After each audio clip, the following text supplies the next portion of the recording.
자, 오늘 하루 한 장 강해는 여호수아서 3장 말씀입니다.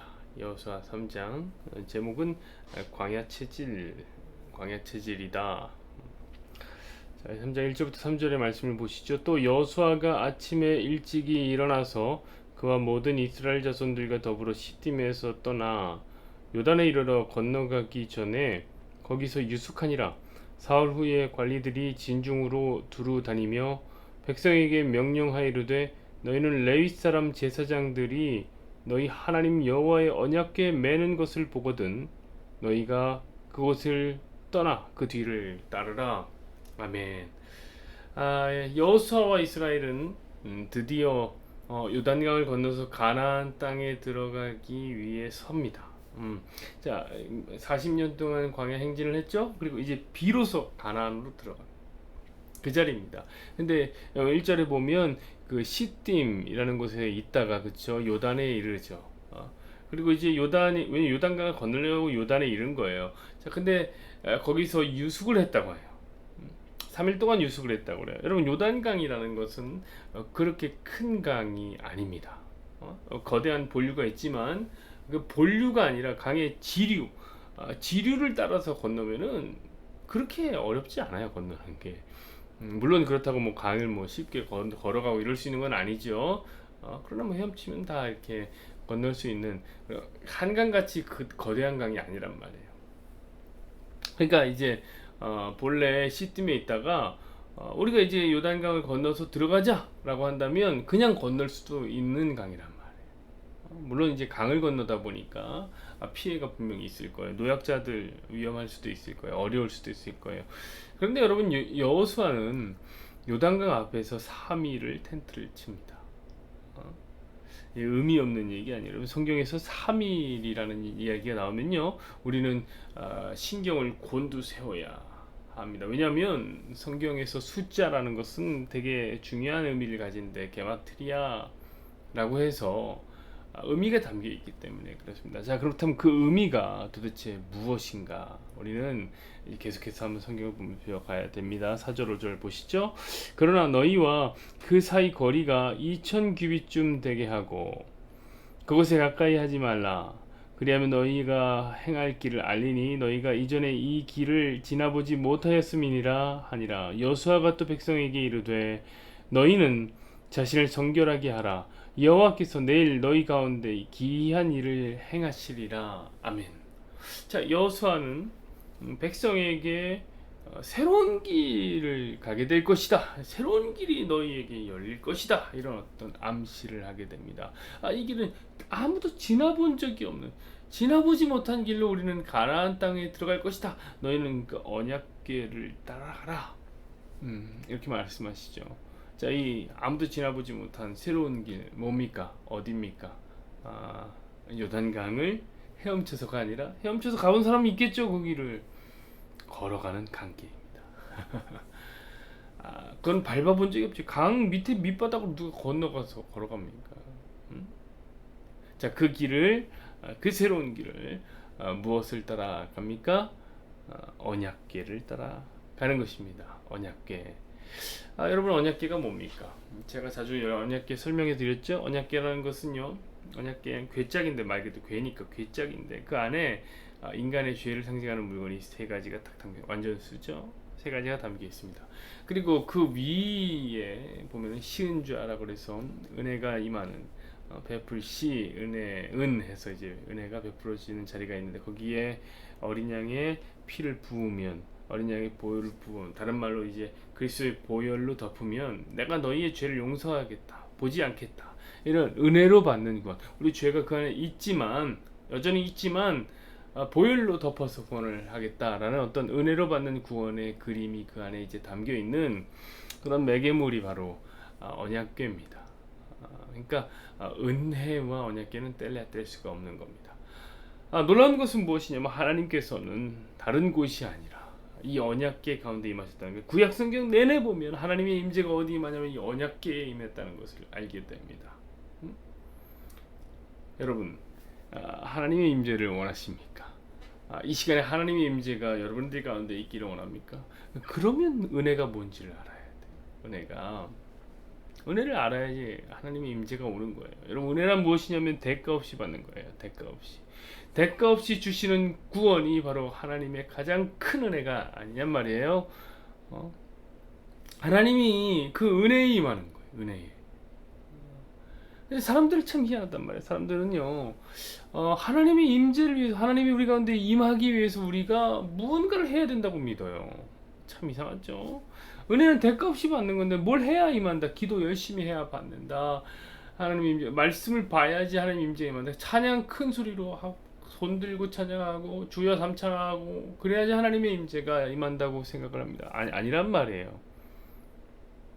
오히려 우리는 뭐 해야 되냐면 그분 앞에서 스스로를 낮춰서 하나님, 나는 아무것도 할 수 없는 죄인입니다, 이 인정하는 거예요. 자, 하나님은요, 그런 가난한 심령에 임재하시게 되는 것입니다. 6절에서 13절 말씀 보시죠. 여호수아가 또 제사장들에게 말하여 이르되 언약궤를 메고 백성의 앞서 건너라 하며 곧 언약궤를 메고 백성 앞에 서서 건너 나아가니라. 여호와께서 여호수아에게 이르시되 내가 오늘부터 시작하여 너를 온 이스라엘의 목전에서 크게 하여 내가 모세와 함께 있던 것 같이 너와 함께 있을 것을 그들이 알게 하리라. 너는 언약궤를 맨 제사장들에게 명령하여 이르기를 너희가 요단 물가에 이르거든 요단에 들어서라 하라. 여호수아가 이스라엘 자손에게 이르되 이리 와서 너희는 하나님 여호와의 말씀을 들으라 하시고 또 말하되 살아계신 하나님이 너희 가운데에 계시사 가나안 족속과 헷 족속과 히위 족속과 브리스 족속과 길가스 족속과 아모리 족속과 여부스 족속을 너희 앞에서 반드시 쫓아내실 줄을 이것으로 너희가 알리라. 보라, 이 땅 온 땅의 주의 언약궤가 너희 앞에서 요단을 건너가나니 이제 이스라엘 지파 중에서 각 지파에 한 사람씩 12명을 택하라. 온 땅의 주 여호와의 길을 맨 언약궤 제사장들이 발바닥 요단물을 밟고 멈추면 요단물 곧 저 위에서부터 흘러내리던 물이 끊어지고 한 곳에 쌓여 서리라. 아멘. 자, 여호수아는 이 요단강 도하 사건, 도하 강을 건너는 사건이지, 이것을 하나하나 그림을 그리듯이 설명을 해줍니다. 그래서 하나님께서 그렇게 설명해 준 거예요. 그림을 그리듯이 이렇게 해라. 제사장이 언약궤를 메고 먼저 들어가라. 그러면 언약궤를 백성들이 뒤따라라. 그럼 뭐라고 합니까? 7절에 나오듯이 하나님의 임재함을 온 백성이 알게 될 것이다. 그쵸?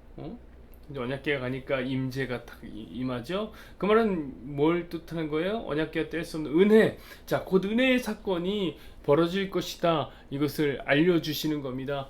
그리고 이제 10절에 요단강을 건너면 가나안 땅을 차지하게 될 것을 또한 믿으라. 라고 이제 가나안이 뭐예요, 여러분? 가나안 약속의 땅, 천국이란 말이에요. 자, 13절은 또 놀라운 선포인데 어떤 얘기를 하냐면 제사장이 언약궤를 들고 강을 발바닥으로 딱 밟으면 요단강 물이 그 위에서부터 끊어지고 강물이 한쪽에 쌓이게 될 것이다. 진짜 놀라운 거죠. 어디서도 본 적이 없는 놀라운 일이죠. 그러나 가만히 생각해보면 어디서 본 그림입니다. 그게 뭡니까? 이거 어디서 많이 본 거죠? 요단강 멈춰서 있는 거? 우리는 홍해 사건에서 이것을 봤습니다. 그렇죠? 출애굽기 보면 출애굽의 시작이 뭐였습니까? 출애굽의 시작은 홍해 사건이에요. 홍해가 갈라지는 것을 통해서 바닷길을 통해서 가게 됩니다. 그리고 이제 출애굽의 마지막 사건이 무엇입니까? 요단강을 멈추는 사건으로 끝이 나는 거예요. 여러분, 둘은 매우 비슷하죠. 물이 갈라진다는 거에서 매우 비슷합니다. 여러분, 이런 걸 뭐라고 하는지 아세요? 이런 걸 수미상관이라고 하는 거예요. 샌드위치 기법 아시죠? 제가 너무 많이 얘기를 했더니 지난번에 그 고은자매가 그러더라고요. 목사님, 요즘에 왜 이 수미상관, 이제 수미상관에 대해서 좀 다 알 것 같은데 수미상관이라는 걸 말씀 안 하냐고 그러더라고요. 근데 여러분, 뭐 아무 때나 말합니까? 수미상관이 본문에 나와야지 말하지요. 우리 고은자매의 영혼이 하늘에다. 오늘 수미상관이 드디어 나왔습니다. 자, 홍해를 가르는 사건, 그 요단 출애굽의 시작, 요단강을 멈추는 사건, 이 출애굽의 끝, 이것이 샌드위치의 빵이 된 거예요. 그럼 이 두 사건이 무엇인지를 알면 그 안에 담겨 있는 광야 생활, 이 광야 생활, 출애굽 전체 생활이 알게 되겠죠? 음? 자, 마지막 말씀 읽어봅시다. 14절부터 17절입니다. 백성이 요단을 건너려고 자기들의 장막을 떠날 때에 제사장들은 언약궤를 메고 백성 앞에서 나아가니라. 요단이 곡식 거두는 시기에는 항상 언덕에 넘치더라.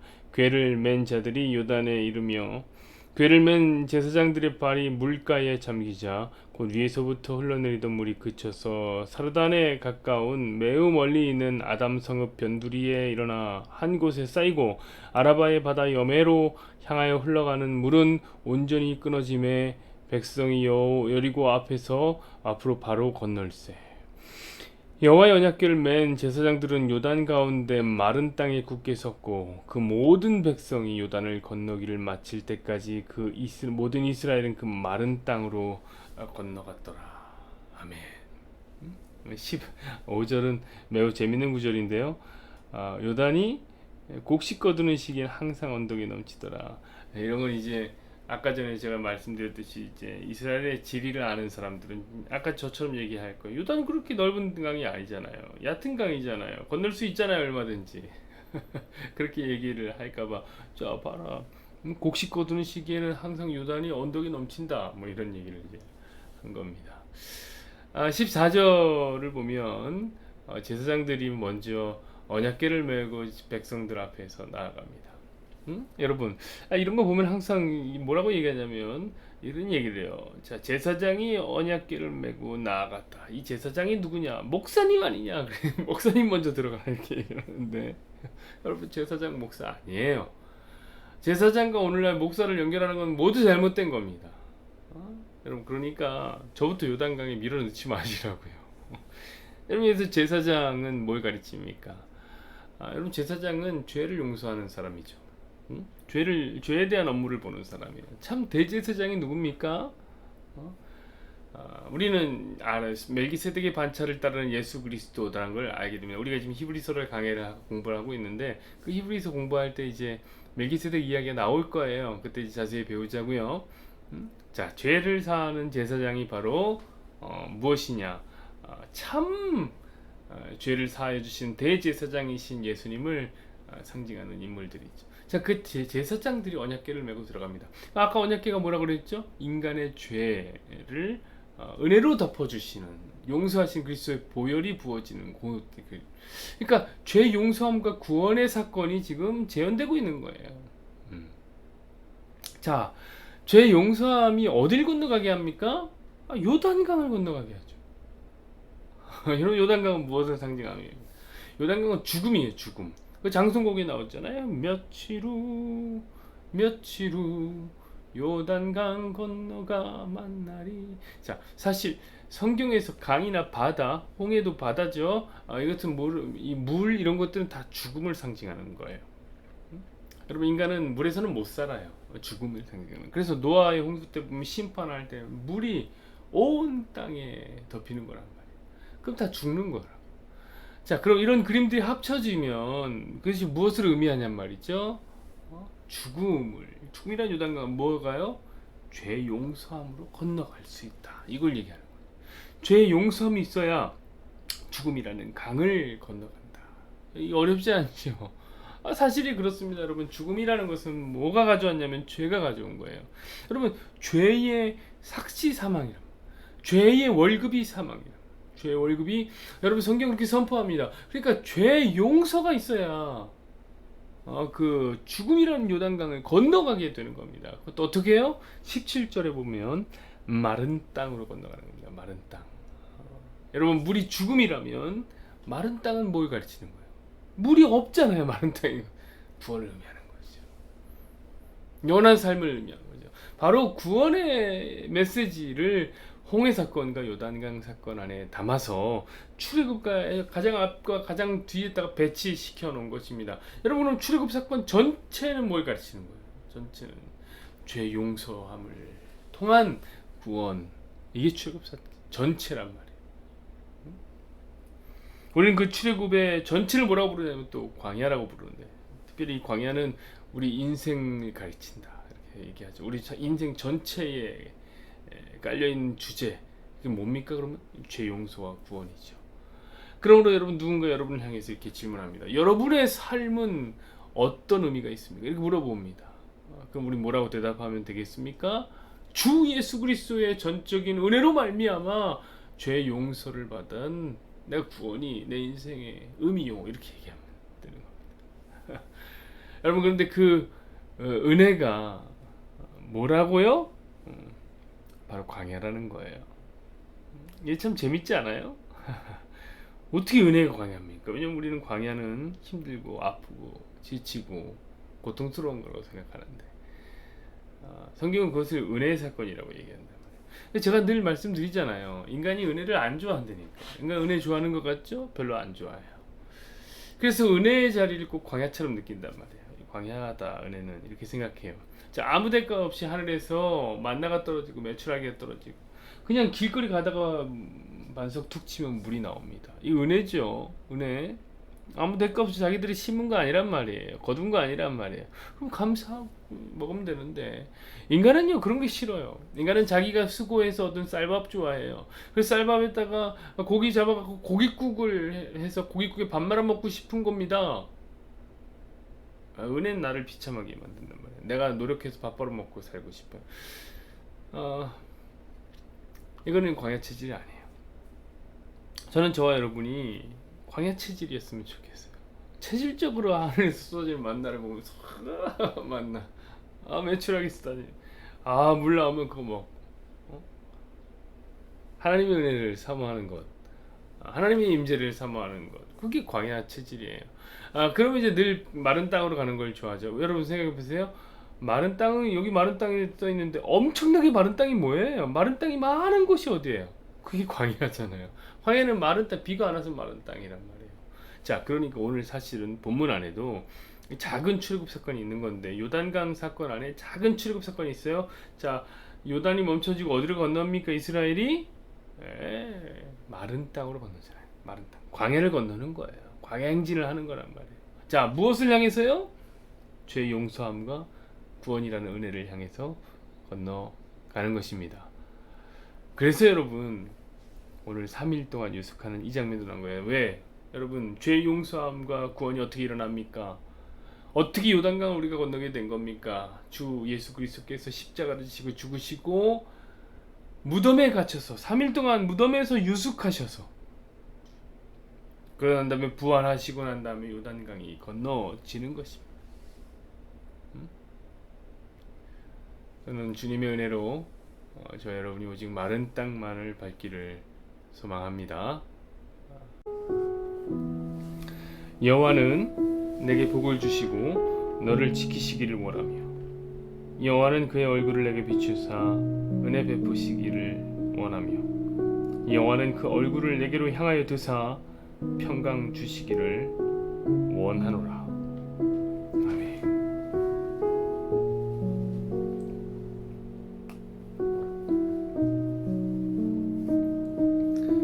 하나님, 우리 성도들이 광야를 사랑하게 해 주십시오.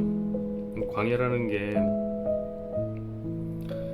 사람들에게는 매우 힘든 길, 매우 버거운 길, 벅찬 길,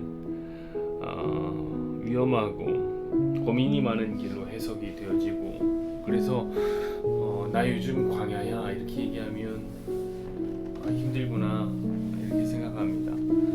그런데 오늘 본문을 통해서 우리가 본 결과, 이스라엘이 홍해를 건너는 사건과 요단강을 건너는 이 사건이 바로 이 광야의 모든 축약인데,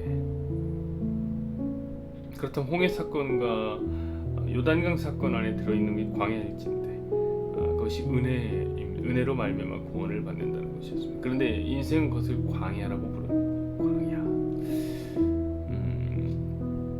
하늘에서 아무 대가 없이 만나가 떨어지고 메추라기가 떨어지고, 바닷바닥을 보면 그냥 물이 막 솟아져 나오는 그 광야의 땅을 이스라엘 200만의 이스라엘 백성들이 40년 동안에 걸었는데, 그 은혜의 시간을 사람들은 광야라고 부르는 겁니다. 힘들고 지친다고 해요. 하나님 늘 느끼는 거지만 인생들 참 은혜 싫어합니다. 자기들이 대가를 치러서 잘 살기 원하죠. 하늘에서 쏟아지는 만나와 매출하기 싫고 자기 열심히 농사지어서 쌀밥을 지어서 고깃국을 해서 말아 먹어야 좋다고 생각하는 것이 인생들입니다. 하나님도 아시죠? 은혜 싫어하는 것. 그래서 그 은혜의 자리를 광야라고 늘 부르고 힘든 곳이라고 부르는데 하나님 우리 성도는 광야 체질이 되어야 됩니다. 그 은혜를 사랑하고 하나님의 은혜가 부어지는 곳을 좋아하는 그곳에 임재가 있으니까 언약궤라는 바로 그 광야가 하나님의 임재의 상징이 된 것처럼 광야에서 주님이 늘 함께 임재하셨던 것처럼 우리는 광야를 사모해야 돼. 하나님 우리 성도들에게 그런 믿음에 있게 하여 주십시오. 그렇게 바로 보는 은혜가 있게 하여 주십시오. 진짜 제대로 봐야 됩니다. 성경을 우리 성도들에게 분별할 수 있는 눈과 시야를 허락하여 주옵소서.